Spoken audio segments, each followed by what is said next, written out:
Where are you going when you die? Through this 3 ways you can find it out.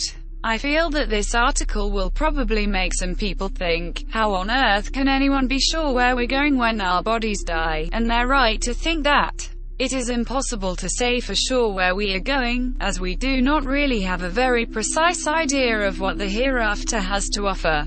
Even though we mix the evidence from reports of the hypnotic returns with those from the near-death experiences, so we have some idea of what to expect. It is a fact that we have no otherworldly map. But that's fine, because we do not need a map of afterlife to find out what the fate of our soul is. And let's take a look at that. Whether there is hell, heaven, an astral plane, or we are born again right after we die, or not, nevertheless, we have a basic idea of what concerns the future of our soul. All we have to do is look at our life on earth and look inward to reflect on some important questions. It's almost like writing an exam and knowing that you failed before you got the job back. You do not have to know what kind of note you have, what answers were wrong, or any other detail. Or, you may know that you passed the exam with flying colors and get a scholarship. You do not know your grade, what scholarship it is or which school you will attend, but you can know what the future has to offer simply by sitting before the test. In other words, you can know what's going to happen to you, in general, without knowing it specifically. That's the way it is. If you're Christian, Jewish, Muslim, spiritual, or agnostic, there are 3 major universal ways to help you find out in a general sense where you're going when you die, even without details. All you have to do is be quiet and honest with yourself and answer these 3 questions. 1. Who, what do I belong in this life? We're not talking about what things, people or institutions we're talking about. We're talking more about what energies we belong to. Which spirits control us in this life. Depending on which perspective you want to adopt, you can think of ghosts as literal beings, or you can see them as a metaphor for emotional state, mood, and energy.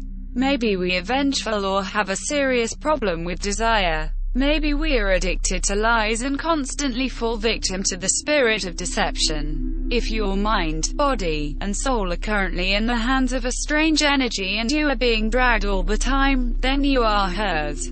If you feel faint enough to break out, even if you want it, then you are tied up. Does it really make sense to think that someone who has a life of perversions is now suddenly free from the spirit of perversion when his body dies? If someone is a slave of lust, why would not they be slaves after the body disappears? Let's take a child molester as an example. Where would such a person go if he dies? He would have to bear the consequences of carrying parasite energy with him. They may even be brought to a level from which the energy of perversion comes, or where ghosts of perversion descend. Can someone who belongs to this spirit of perversion take over afterlife in peace or neutrality?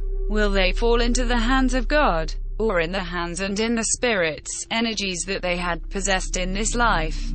If you want to know where you're going when you die, look inward to see what you have, and if you can think of any reason why it does not go on like this and it owns your mind and soul just because the physical body is dying away, we end up in the hands we belong to.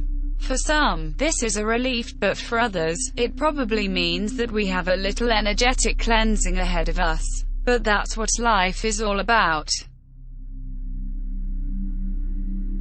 2. Who, what is my God?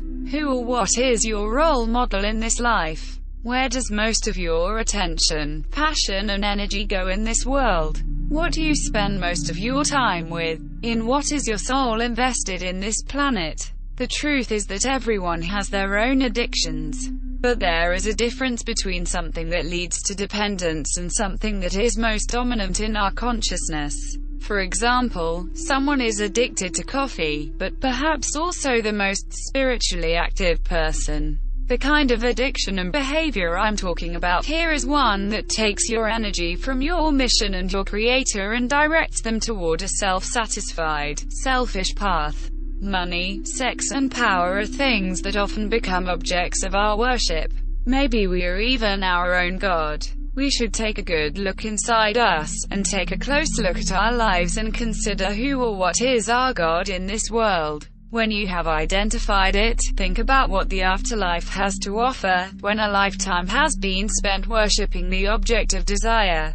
If we devote our entire physical experience to the desires of our ego, can we really expect to be forced into a plane that is led by another God than our own personal? If it is our sole mission that we are chasing money, satisfaction or self-glorification, we can be sure of what the price is. Where will our souls go if we live a life of worshipping the ego instead of the soul? Can a power-hungry money worshipper like David Rockefeller get the favor of a creator whom he rejected and did not want to know? Will he be rewarded in the hereafter with an infinite peace and bliss for his self-serving life and greed? Whatever you worship in this life, it's a good indicator of where you're going when you die. You can chase and worship the things of the ego or the soul. Depending on what you worship, the afterlife will be one that corresponds to that vibration. The God for whom you live in this life will be the one who sends you into the hereafter. 3. Am I one with my conscience? We all have a conscience, a small, intuitive voice, and a feeling within us that warns us when we do something we should better avoid.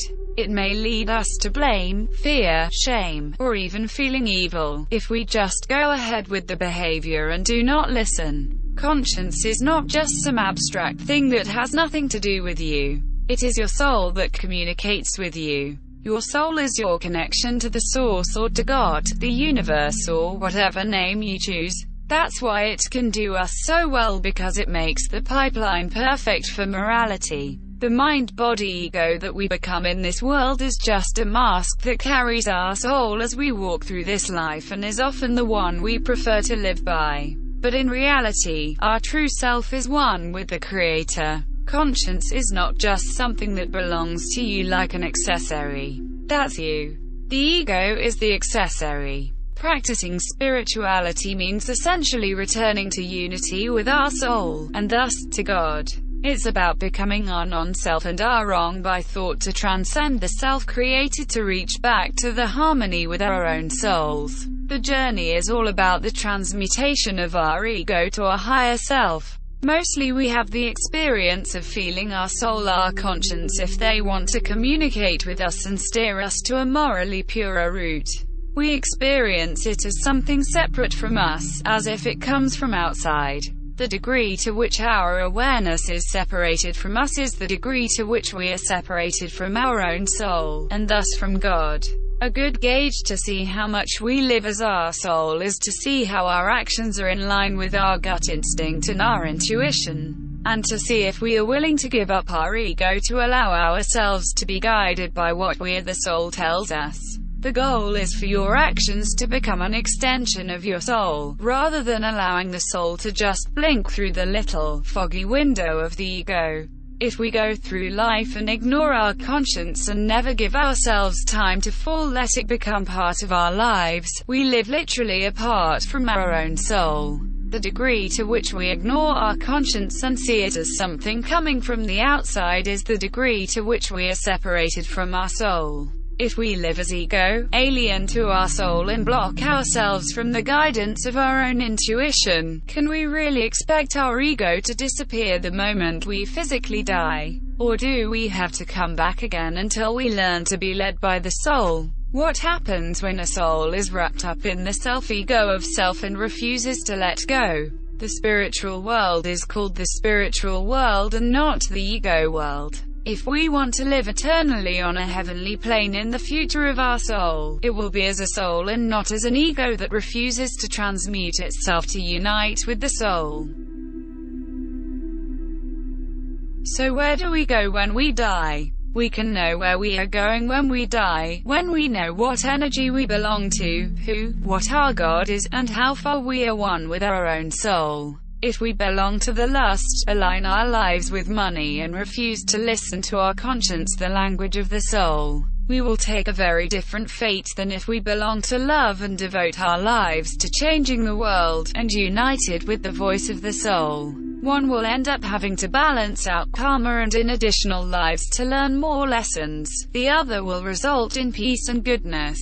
The fate of our soul is in no lottery result. It's not a big mystery either. If you want to know where you're going when you die, look in the mirror and ask yourself, am I connected to my own soul? Which energies do I belong to? What do I adore? And the truth is, we all know that.